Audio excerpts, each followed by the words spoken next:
শান্তিপূর্ণভাবে তাদের সাংবিধানিক অধিকারের চর্চা করে আসছে। আমরা খুবই যৌক্তিক একটি দাবিতে শান্তিপূর্ণভাবে আন্দোলন করে আসছিলাম। বাংলাদেশ কখনো এত বড় স্কেল কোন মুভমেন্ট, কোন প্রকার জ্বালাও পোড়াও, অগ্নিসংযোগ, ভাঙচুর ছাড়া দেখেনি। শিক্ষার্থীরা একটি নজির সৃষ্টি করেছে শান্তিপূর্ণ আন্দোলনে। কিন্তু আমরা কি দেখলাম? প্রশাসনের পক্ষ থেকে, ক্ষমতাসীন ছাত্র সংগঠনের পক্ষ থেকে আমাদের আন্দোলনকে, শিক্ষার্থীদেরকে উস্কে দেওয়া হলো। সারা দেশে মর্মান্তিক ভাবে আমাদের আন্দোলনকারীদের উপর হামলা করা হলো। আজ দুঃখের সাথে বলতে হয়, আমার ক্যাম্পাসের বোনেরা, আমার ক্যাম্পাসের ভাইয়েরা যখন তার ক্যাম্পাসের ভেতর একটি যৌক্তিক দাবিতে কর্মসূচি পালন করে, তখন বাসে করে, ট্রাকে করে আসা টোকাইরা তাদের উপর হামলা করার ধৃষ্টতা দেখাতে পারে। আমরা এই ঘটনার তীব্র নিন্দা ও প্রতিবাদ জানাই। যে ভিসি এবং প্রক্টর আমার বোনদের নিরাপত্তা দিতে পারেনি, আমরা অতি দ্রুত তাদের বিরুদ্ধে যেন ব্যবস্থা নেওয়া হয় এবং আমাদের পক্ষ থেকেও তাদের বিরুদ্ধে ব্যবস্থা নেওয়ার ঘোষণা দেব। সংগ্রামী বন্ধুগণ, আপনারা দেখেছেন আমরা এই সংবাদ সম্মেলনটি শহীদ মিনারে করতে চেয়েছিলাম। আমাদের ক্যাম্পাসে পুলিশ আমাদেরকে বলল আমরা নাকি যেতে পারবো না।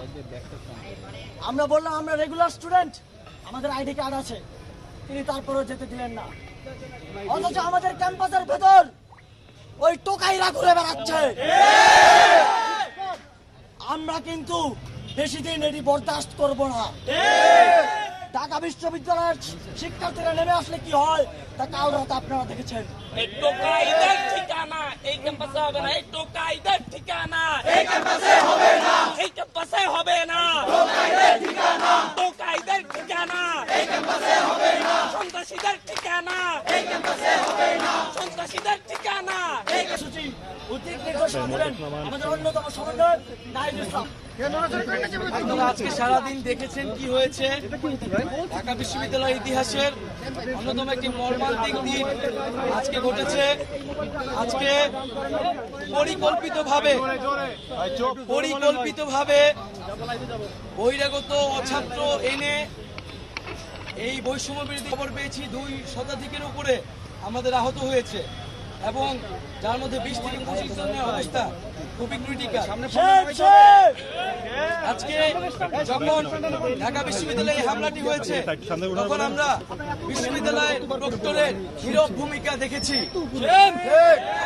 আমরা এই প্রক্টর চাই না, আমরা প্রক্টরের কাছে জবাবদিহি চাই যে এই প্রক্টর কি করে। যে প্রক্টর থাকতে ক্যাম্পাসে অছাত্ররা এসে, বহিরাগতরা এসে শিক্ষার্থীদের উপর হামলা করে এবং শুধু ঢাকা বিশ্ববিদ্যালয় আজকে সারা দেশে বিভিন্ন বিশ্ববিদ্যালয়ে শিক্ষার্থীদের উপরে হামলা করা হয়েছে। আমরা মনে করি এই হামলা পরিকল্পিতভাবে ঘটানো হয়েছে। আমরা গত কয়েকদিন ধরে বলছিলাম যে সরকার, আইন শৃঙ্খলা বাহিনী এবং সরকার দলীয় ছাত্র সংগঠন পরিকল্পনা করছে এই আন্দোলনকে দমন করার জন্য, সহিংসভাবে এই আন্দোলনকে দমন করার জন্য। কিন্তু আমরা স্পষ্টভাবে বলতে চাই এইভাবে সহিংসভাবে এই আন্দোলনকে দমন করা সম্ভব নয়। এবং আজকে যে আমাদের কর্মসূচি ছিল, প্রধানমন্ত্রীর যে বক্তব্য, শিক্ষার্থীদের প্রতি অপমানসূচক বক্তব্য, সেই বক্তব্যের প্রত্যাহারের দাবিতে কিন্তু আজকে আমাদের কর্মসূচি ছিল। আমরা এখনো আজকে এই প্রেসিডেন্ট থেকে বলতে চাই, প্রধানমন্ত্রীর যে বক্তব্য, সেই বক্তব্যকে কিন্তু আমরা প্রত্যাহার করি, আমরা প্রত্যাখ্যান করি এবং আমরা নিন্দা জানাই যে প্রধানমন্ত্রী হয়ে সরকারের সর্বোচ্চ জায়গা থেকে আমরা আশা করেছিলাম তিনি দেশে এসে কোটা সংস্কারের যৌক্তিক সমাধানের একটা পথ দেখাবেন। তা না করে তিনি কোটা সংস্কার আন্দোলনকারীদের প্রতি যে কটূক্তি করেছেন, রাজাকারের নাতি বলে ইঙ্গিত করেছেন, এটি নিন্দনীয় এবং এর জন্য তার প্রকাশ্যে ছাত্র সমাজের কাছে দুঃখ প্রকাশ করা উচিত। এবং আমরা একই সাথে দেখেছি যে প্রধানমন্ত্রী শুধু আমাদের নিয়ে নয়, আমাদের শিক্ষকরা যে আন্দোলন করছে সেই শিক্ষকদের আন্দোলন নিয়েও কটূক্তি করেছে।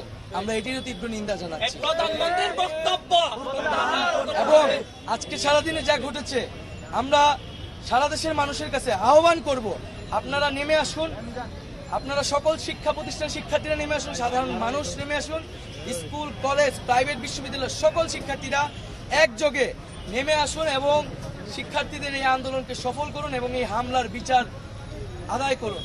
আগামীকাল আজকের যে হামলা, সেই হামলা এবং প্রধানমন্ত্রীর বক্তব্যের প্রত্যাহার এবং আমাদের যে এক দফা দাবি কোটা সংস্কারের, তার দাবিতে আগামীকাল বিকাল 3টায় সারা দেশের সকল ক্যাম্পাসে বিক্ষোভ মিছিল এবং সমাবেশ অনুষ্ঠিত হবে। এবং সারা দেশের সকলকে আহ্বান করব যে আপনারা এই বিক্ষোভ মিছিল সমাবেশে সাধারণ মানুষকে অংশগ্রহণ করিয়ে এই মিছিলকে বড় গণজমায়েত তৈরি করুন এবং বৃহত্তর গণ আন্দোলনের দিকে আমাদেরকে যেতে হবে। কারণ এই আন্দোলন শুধু আর ছাত্রদের আন্দোলন নাই, এই আন্দোলন যখন সরকারের জায়গা থেকে, সর্বোচ্চ জায়গা থেকে পরিকল্পনা করে উস্কানি দিয়ে এই আন্দোলনকে দমন করার চেষ্টা করেছে, সাধারণ মানুষকে এই আন্দোলনে নেমে আসতে হবে এবং আগামীকাল আমরা বিক্ষোভ মিছিল সমাবেশ করব এবং এরপর আমরা সারা দেশে অবরোধ কর্মসূচি ঘোষণা করব। সবাইকে ধন্যবাদ জানাচ্ছি আজকে যারা মিডিয়া কর্মীরা এখানে এসেছেন। এবং আবারও আমরা বলছি যে আগামীকালকার বিক্ষোভ মিছিল প্রথম থেকে বলে এসেছি যে আমাদের আন্দোলন মুক্তিযুদ্ধের যে মূল মন্ত্র সাম্য, মানবিক মর্যাদা এবং সামাজিক সুবিচার, সেই মূল মন্ত্রকে ধারণ করেই কিন্তু আমরা বৈষম্যের বিরুদ্ধে আন্দোলন করছি। আমরা মনে করি 56% বাংলাদেশের স্পষ্ট বৈষম্য। ফলে এখানে আসলে এটি বলার কোনো সুযোগ নেই যে আমরা মুক্তিযুদ্ধের বিরুদ্ধে কথা বলছি। বরং যে কোনো আন্দোলনকে এই যেভাবে ট্যাগ দেওয়া, রাজাকার বলা, মুক্তিযুদ্ধ বিরোধী বলা, এটা একটা গণতান্ত্রিক আন্দোলনকে ট্যাগ দেওয়ার বাংলাদেশের একটা বৈশিষ্ট্য হয়ে দাঁড়িয়েছে। সেই জায়গা থেকেই কিন্তু সরকারের জায়গা থেকে এই ধরনের কথা বলা হয়েছে এবং এই আন্দোলনের সাথে কিন্তু রাজাকার শব্দের কোনো ধরনের সম্পর্ক ছিল। এই সম্পর্কের সূত্রপাত কে ঘটিয়েছে? এই সম্পর্কের সূত্রপাত কিন্তু স্বয়ং প্রধানমন্ত্রী ঘটিয়েছে। তিনি কিন্তু আন্দোলনকারীদের রাজাকারের নাতিপুতি বলে ইঙ্গিত করেছে।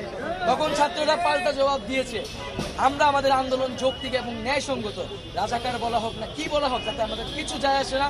আমরা জানি আমরা ন্যায়সঙ্গত আন্দোলন করছি, আমরা সেই আন্দোলন চালিয়ে যাব এবং এখানে তৃতীয় পক্ষের সুযোগের কোনো ঢুকার কোনো সুযোগ নেই।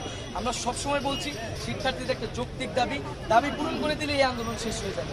এখানে তো দাবি পূরণ না করে তারা কেন এই ধরনের কথা বলছে, এটাই আমাদের কাছে বোধগম্য হচ্ছে। আমরা এই বিষয়ে এখনো অথেন্টিক খবর পাইনি, এই জন্য আমরা এই বিষয়টি ঘোষণা করিনি। আমাদের অফিসিয়াল জায়গা থেকে ঘোষণা করা নেই। অনেকে এই বিষয়ে বলেছেন, আমরা এই বিষয়টি খতিয়ে দেখবো। আপনাদের জায়গা থেকে যদি সঠিক ইনফরমেশন থাকে আমাদেরকে দিয়ে সহায়তা করবেন। ক্যাম্পাস তো অবশ্যই নিরাপদ না এবং আপনারা দেখলেন যে আমরা ক্যাম্পাসের শিক্ষার্থী হয়েও আমরা শহীদ মিনার যেতে চেয়েছিলাম, আমাদেরকে বাধা দেওয়া হয়েছে।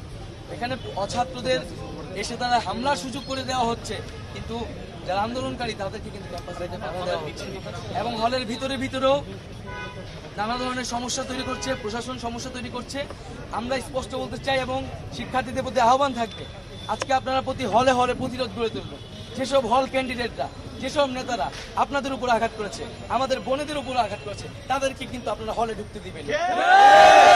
এই হল শিক্ষার্থীদের হবে, এই হল শিক্ষার্থীদের হল, এই হলে কোনো অছাত্র, কোনো সন্ত্রাসীদের জায়গা হবে না। আমরা অলরেডি দেখেছি অমর একুশে হল, শহীদুল্লাহ হল, এফএইচল, তারা কিন্তু হলে অবস্থান নিয়েছে এবং তারা প্রতিজ্ঞা করেছে, প্রতিরোধ করছে যে হলে যারা তাদেরকে হামলা করেছে, যেসব সন্ত্রাসীরা, এইসব সন্ত্রাসীদের তাদেরকে হলে ঢুকতে দেওয়া হবে। সকল হলে আপনারা এই প্রতিরোধ তৈরি করুন, হল যারা নেতা তারা যাতে আজকে ক্যাম্পাসে ঢুকতে না পারে। চাপাটি ব্যবহার হয়েছে, ইট পাটকেল মারা হয়েছে, রামরাজ ব্যবহার হয়েছে, টাকা গুলির শব্দ আমরা শুনেছি, কিন্তু কেউ গুলিতে আহত হয়েছে এ বিষয়ে আমাদের কাছে। এখন ছাত্ররা হলে ফিরে যাবে, হলে অবস্থান নেবে, হল ক্যান্ডিডেট যারা আজকে হামলায় জড়িত ছিল সন্ত্রাসী, তাদেরকে হলে ঢুকতে দেওয়া হবে।